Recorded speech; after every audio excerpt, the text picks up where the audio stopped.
अस्सलाम वालेकुम। वज़ीर आला पंजाब मरहूम नवाज़ की जानिब से होनहार स्कॉलरशिप का बाकायदा आगाज़ कर दिया गया है। आज की इस वीडियो में हम देखेंगे कि आपने इसके लिए ऑनलाइन अप्लाई किस तरह करना है, इस स्कॉलरशिप में ऑनलाइन अप्लाई के लिए एलिजिबिलिटी क्राइटेरिया क्या है, किस किस यूनिवर्सिटी या कॉलेज को इस स्कॉलरशिप में शामिल किया गया है और कौन कौन से डिसिप्लिन जो हैं वो इसमें शामिल किए गए हैं और अप्लाई की लास्ट डेट क्या है। तो आज की वीडियो में आपको कंप्लीट गाइड किया जाएगा। तो वीडियो शुरू करने से पहले आप सबसे रिक्वेस्ट है कि अगर आप चैनल पे नए हैं तो चैनल को सब्सक्राइब कर लें और बेल आइकन को भी प्रेस कर लें। तो फ्रेंड्स, जैसे ही आप होनहार स्कॉलरशिप की ऑफिशियल वेबसाइट ओपन करेंगे तो आपके सामने ये वाला इंटरफेस आ जाएगा। ये ऑफिशियल वेबसाइट का लिंक मैंने नीचे डिस्क्रिप्शन में दे दिया है। आप वहाँ से उसको ओपन करेंगे तो आपके सामने यही वाला इंटरफेस जो है वो ओपन हो जाएगा। और आप वैसे भी सर्च बार में लिख सकते हैं होनहार स्कॉलरशिप डॉट पंजाब HEC.gov.pk।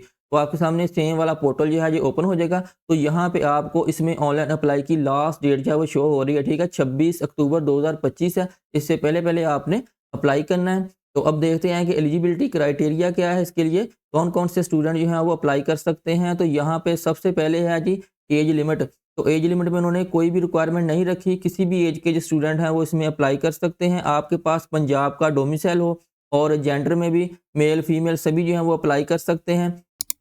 और इस स्कॉलरशिप में अप्लाई के लिए आपकी फैमिली की मंथली इनकम जो है वो 3,50,000 से कम हो अगर आप पब्लिक सेक्टर में काम कर रहे हैं। और अगर आपकी फैमिली जो है वो फेडरल या प्राइवेट सेक्टर में काम कर रही है तो फिर 5 लाख से कम होनी चाहिए। तो फिर आप इसके लिए अप्लाई कर सकते हैं। और यहाँ पे उन्होंने इनकम के हवाले से एफिडेविट भी दिया हुआ है, तो उसको आपने यहाँ से डाउनलोड करके 100 वाले एफिडेविट के ऊपर उसको प्रिंट करना है और साइन एंड स्टैम्प जो है वो करने के बाद जो है वो आपने इसमें अप्लाई करना है। इससे नेक्स्ट है जी the applicant must be enrolled in the first semester of selected discipline in the selected universities and colleges in 2025। तो फ्रेंड्स, इस स्कॉलरशिप में अप्लाई के लिए आपने 2025 में फर्स्ट सेमेस्टर या फर्स्ट ईयर में एडमिशन अगर लिया है तो फिर ही आप इसके लिए अप्लाई कर सकते हैं। अब आपने डिसिप्लिन या यूनिवर्सिटी जो है वो किस तरह चेक करनी है, तो इसके लिए आपको यहाँ पे दो ऑप्शन मिल रहे हैं। एक डिसिप्लिन का ऑप्शन आपको यहाँ पे मिल रहा है और यूनिवर्सिटी कॉलेज की लिस्ट भी यहाँ पे मिल रही है। इसके अलावा आप टॉप पर देखें, आपको डिसिप्लिन का ऑप्शन भी मिल रहा है और इंस्टीट्यूट का ऑप्शन भी मिल रहा है। आप किसी भी ऑप्शन पे जाके इनकी लिस्ट जो है वो चेक कर सकते हैं। सबसे पहले डिसिप्लिन चेक कर लें। देखें यहाँ पे जितने भी डिसिप्लिन इस स्कॉलरशिप के लिए शामिल हैं वो यहाँ पे मेंशन किए हुए हैं। इसके अलावा इंस्टीट्यूट में देखें तो यहाँ पे यूनिवर्सिटी की लिस्ट दी हुई है। जितनी भी यूनिवर्सिटी इस स्कॉलरशिप के लिए अहल हैं उनकी लिस्ट यहाँ पे दी हुई है। और इसके बाद कॉलेजेस, वो भी यहाँ पे उनकी लिस्ट भी दी हुई है। आपने यहाँ से अपने कॉलेज का नाम जो है वो चेक कर लेना है कि इसमें इंक्लूड है या नहीं। अगर है तो फिर आप अप्लाई कर सकते हैं। इसके बाद यहाँ पे मेडिकल एंड डेंटल कॉलेज वो भी यहाँ पे मेंशन है, ठीक है। तो यहाँ से आपने पहले चेक करना है, उसके बाद ही अप्लाई करना है। इसके बाद मिनिमम जो है वो मार्क्स की क्या रिक्वायरमेंट है। तो सबसे पहले देखते हैं कि मिनिमम FSC या इंटरमीडिएट में आपके मार्क्स जो हैं वो, अगर आप पब्लिक सेक्टर यूनिवर्सिटी या कॉलेज में आपने एडमिशन लिया है तो फिर आपके 70% हों साइंस में और आपके 65% जो हैं वो आर्ट्स या सोशल साइंस में आपके होने चाहिए। और इसके बाद अगर आपने MBBS या BDS में आपने एडमिशन लिया है तो फिर आपके 80% से अबव होने चाहिए। और इसके बाद जो है वो अगर आपने फेडरल या प्राइवेट यूनिवर्सिटी में आपने एडमिशन लिया है तो फिर आपके 70% फॉर साइंस और 65% फॉर आर्ट्स या सोशल साइंस। और इसके साथ साथ इसी तरह अगर आपने जो गवर्नमेंट कॉलेजेस हैं, ठीक है, जिनमें BS वगैरह स्टार्ट हुआ है तो उनमें अगर आपने एडमिशन लिया है तो फिर आपके 65% साइंस के लिए रिक्वायरमेंट है और 60% आर्ट्स के लिए। तो फ्रेंड्स, अब देखते हैं कि आपने इसके लिए ऑनलाइन अप्लाई किस तरह करना है। उसके लिए थोड़ा सा स्क्रॉल अप करें तो यहाँ पे आपको टॉप पर अप्लाई नाउ का ऑप्शन मिल रहा है। इसके ऊपर आपने क्लिक कर देना है। जैसे ही क्लिक करेंगे तो आपके सामने साइन अप पेज जो है वो शो हो जाएगा। क्रिएट एन अकाउंट, यहाँ पे सबसे पहले कंट्री आ जाएगी तो यहाँ पे पाकिस्तान ही आएगा। उसके बाद आपने यहाँ पे अपना प्रोविंस सेलेक्ट करना है। तो ज़ाहिर सी बात है यहाँ पे जस्ट पंजाब वाले ही अप्लाई कर सकते हैं, तो आपने यहाँ पे पंजाब को सिलेक्ट करना है। उसके बाद इंस्टीट्यूट, इसमें आपने बताना है कि आपका इंस्टीट्यूट जो है वो यूनिवर्सिटी है या कॉलेज है या मेडिकल कॉलेज, इनमें से आपने एक जो है वो सिलेक्ट कर लेना है इस तरह। उसके बाद आपने यूनिवर्सिटी का नेम यहाँ से चूज़ करना है, ठीक है। जिस भी यूनिवर्सिटी में आपने एडमिशन लिया है उसको आपने इस तरह सेलेक्ट कर लेना है। और उसके बाद यहाँ पे आपने अपना CNSC वो टाइप करना है। आपने अपना एग्जैक्ट ईमेल ID वो लिखना है। उसके बाद आपने यहाँ पे अपना पासवर्ड रखना है, उसको कन्फर्म करना है और यहाँ पे सबमिट पर क्लिक कर देना है। और अगर आपको सबमिट पर क्लिक करने के बाद मैसेज शो होता है कि CNSE ऑलरेडी एग्जिस्ट, इस तरह का इशू जो अगर आपको मिलता है तो फिर आपने अपना अकाउंट जो है उसको साइन इन कर लेना। अगर आपको पासवर्ड नहीं याद तो आपने उसको फॉरगेट कर लेना है। अगर आपका फिर भी इशू जो है वो रिजॉल्व नहीं होता तो फिर आपने क्या करना है, यहाँ पे होम पेज पर आएँ और यहाँ पर उन्होंने लिखा हुआ है कि फेसिंग इशू रिगार्डिंग स्कॉलरशिप। तो यहाँ पे आपने ये देखें उन्होंने फ़ोन नंबर भी दिए हुए हैं, ठीक है, व्हाट्सएप नंबर भी है, ईमेल एड्रेस भी है, तो आपने इन पे राब्ता करके अपना इश्यू जो है वो रिज़ॉल्व करवाना है, ठीक है।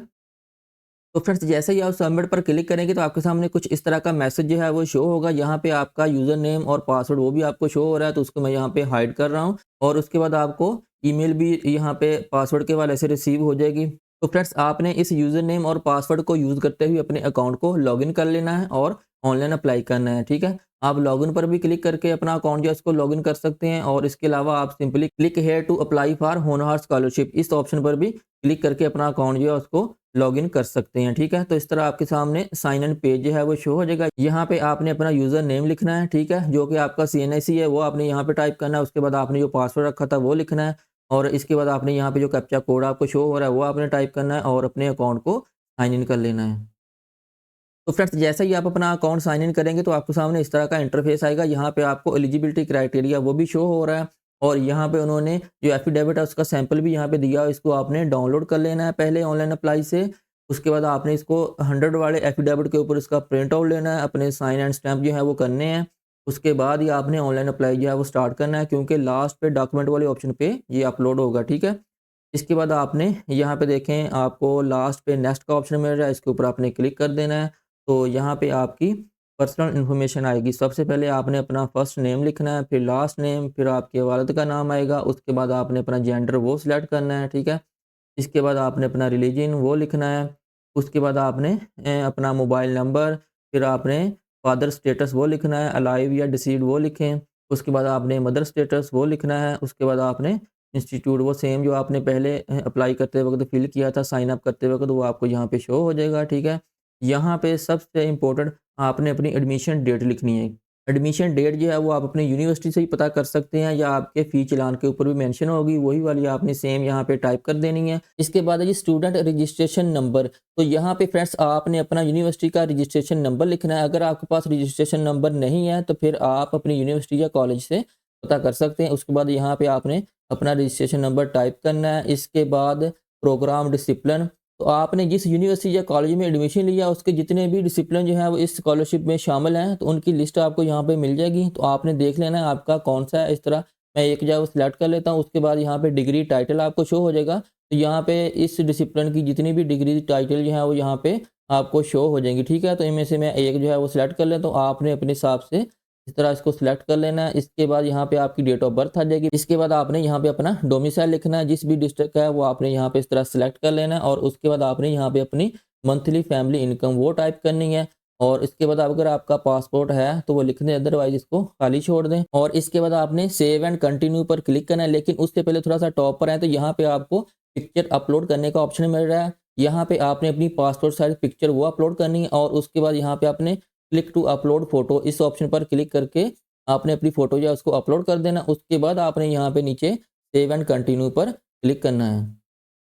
क्लिक करने के बाद आप स्टेप 3 एड्रेस वाले ऑप्शन पे आ जाएंगे। यहाँ पे अब आपने अपना मेलिंग एड्रेस और परमानेंट एड्रेस दोनों जो है वो टाइप करने हैं। सबसे पहले आपने अपना कंट्री वो सिलेक्ट करना है, फिर उसके बाद प्रोविंस वो सिलेक्ट करेंगे, ठीक है। तो यहाँ पे पंजाब आएगा। उसके बाद आपने अपना डिस्ट्रिक्ट सेलेक्ट करना है, फिर सिटी, और आपने यहाँ पे अपना पोस्टल एड्रेस वो टाइप करना है, ठीक है। अगर आपका मेलिंग और परमानेंट एड्रेस सेम ही है तो आपने यहाँ पे इस वाले ऑप्शन को चेक कर देना है और उसके बाद आपने सेव एंड कंटिन्यू पर क्लिक कर देना है।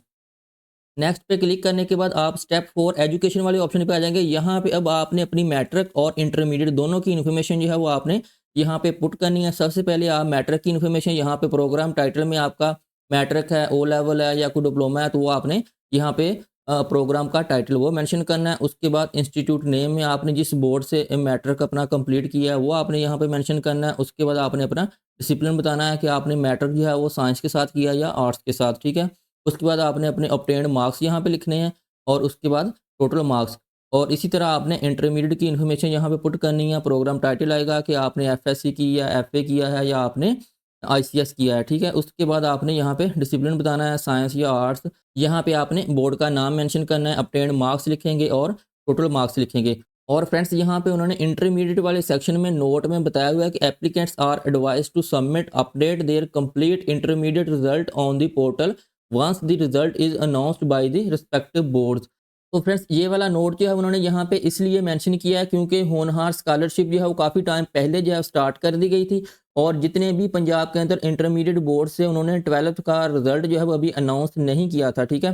तो 12th का रिजल्ट जो है वो 18 सितंबर 2025 को अनाउंस हुआ है, लेकिन स्कॉलरशिप जो है वो काफ़ी टाइम पहले से स्टार्ट है, और बहुत से स्टूडेंट्स ने इस स्कॉलरशिप के लिए इंटरमीडिएट के रिजल्ट से पहले ही अप्लाई कर दिया है, ठीक है, 11th की बेस पे।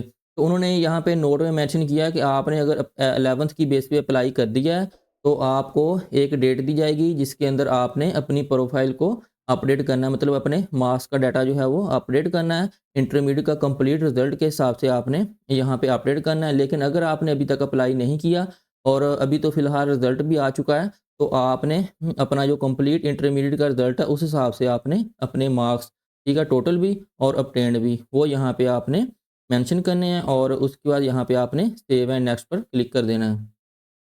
क्लिक करने के बाद आप नेक्स्ट स्टेप डॉक्यूमेंट्स वाले ऑप्शन पे आ जाएंगे। तो यहाँ पे अब आपने अपने सभी डॉक्यूमेंट्स जो हैं उनको अपलोड करना है, और यहाँ पे नोट में भी उन्होंने बताया हुआ है कि image size should not exceed 200 केबी। तो जो आप डॉक्यूमेंट की इमेज यहाँ पे अपलोड करेंगे उसका साइज़ जो है वो 200 केबी से ज़्यादा ना हो। अगर आपका इमेज का साइज़ 200 केबी से ज़्यादा होगा तो यहाँ पे अपलोड नहीं होगा। उसको कम किस तरह करना, आप गूगल पे इमेज को रिसाइज़ कर सकते हैं गूगल से, ठीक है। तो सबसे पहले आपने यहाँ पे अपना सीएनएसी की फ्रंट साइड वो अपलोड करनी है, और यहाँ पे बैक साइड। और अगर सीएनएसी नहीं बना तो आप यहाँ पे अपने बेफाम की पिक्चर जो है वो अपलोड करने के, दोनों जगह पे आप सेम पिक्चर जो है वो अपनी बेफाम की अपलोड कर देंगे। और उसके बाद यहाँ पे आपने मैट्रिक का रिजल्ट कार्ड, ठीक है, सर्टिफिकेट, वो आपने यहाँ पे अपलोड करना है उसकी पिक्चर। इसके बाद आपने इंटरमीडिएट के रिजल्ट कार्ड की पिक्चर यहाँ पे अपलोड करनी है। इसके बाद आपने यहाँ पे अपना डोमिसाइल वो अपलोड करना है, और लास्ट पे आपने एफिडेविट, जो फर्स्ट पे आपको एफिडेविट का सैंपल दिया हुआ था उसको आपने 100 वाले एफिडेविट के ऊपर आपने उसका प्रिंट आउट लेके सिग्नेचर वगैरह करके उसको स्कैन करके यहाँ पे अपलोड करना है, ठीक है। और साथ साथ आपने नीचे आपको ये ऑप्शन मिल रहा है ना, क्लिक टू अपलोड, इसके ऊपर भी क्लिक करके आपने अपनी पिक्चर को अपलोड करना है, ठीक है। और सभी पिक्चर को आपने इसी तरह अपलोड कर देना है, ठीक है। और उसके बाद आपने यहाँ पे सेव एंड कंटिन्यू पर क्लिक कर देना है।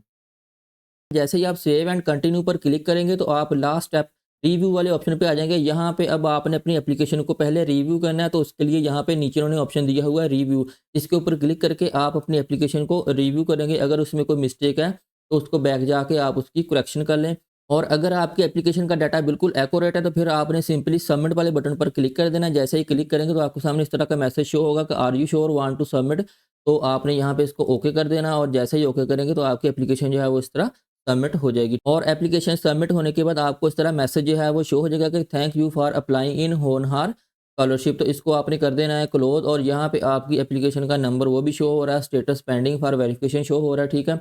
तो जैसे ही वेरिफिकेशन कंप्लीट होगी तो आपका स्टेटस जो है यहाँ पे चेंज हो जाएगा। तो यहाँ से आप अपनी एप्लीकेशन का प्रिंट आउट भी ले सकते हैं।